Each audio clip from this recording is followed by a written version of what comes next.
আব্দুল আব্দুলকে মারার নাকি সাইরে মুরা নিম্নে পক্ষে 100টা বোম সেট করছে। সুইচ চাপ দেওয়ার হাতে হাতে বোম ফাইটে বাস্ট হয়ে যায়। সাইরে মুরা মাটি হয়ে যায়, মধ্যে একটি ইট বাটার মতো গর্ত তৈরি হয়েছে। আব্দুলের বাচ্চা, তুই আমার একটা চুলু ছিঁড়ে পারলো না। আব্দুলের বাচ্চা, কি করছিল তুই? তোর আমি একটা চুলু ছিঁড়ে পারবো না। দেখ, বন্দুক নিয়ে যাচ্ছি, কুড়াল নিয়ে যাচ্ছি, আতুর নিয়ে যাচ্ছি, তোর বাড়ি আনাম বেরিয়ে বেরিয়ে ভাঙনু। আব্দুল করার দেশ ওকে কেটে দিতেছে। ভাই, তোর দুটো পায়ে ধরে আমাকে কিন্তু ফালা দিস না, উচার থেকে ফালা দিস না। আব্দুল উচার থেকে পড়িতেছে, আর আব্দুল নিচে বালু আর সিমেন্ট দিয়ে মাল মাহিনে আসলো। ওই কারাই এনে নিচে থই, আব্দুল এসে কারার ভিতরে পড়ে, তারপর উঠে যাবেন না 1 সেকেন্ডের ভিতরে পাথর হয়ে যায় একবারে। আব্দুল বাড়ির ভিতরে শুয়ে থেকে বই পড়তেছে আর গাজর খাইতেছে। আর আব্দুল চোরের মতো ঘুরতেছে, করাতলা মেশিন নিয়ে এসে আর বাড়ি কাটতেছে। বাড়ি কাটতে কাটতে কারেন্টের তারের হাতে ভেজে যায়।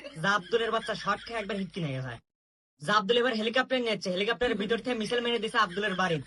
কিন্তু আব্দুলের বিছনা এত নরম, বিছনার পুর মিসাইলটা পড়ে ধপ দিয়ে উঠতে উঠতে আব্দুলের কোলের মতো এসে পড়ে মিসাইল। আব্দুল বুদ্ধ হয়ে ছদ্মবেশ নিছে। ভাই, আপনি যার বাড়ি ভাঙবেন না, ও আমার চরম শত্রু, আপনাকে আমি সাহায্য করতেছি। ভাই, এদের ডানে ডানে, ভাই ভাই, আরো সামনে। হ্যাঁ হ্যাঁ, স্টপ স্টপ। ভাই, একবার সই আপনি সুইচটা চাপ দিয়ে একবার ভত্তা বানালেন বাড়ি। আজ মুরগির মালিক ঘুম থেকে উঠলেই তাকে জবাই দিয়ে দিবে।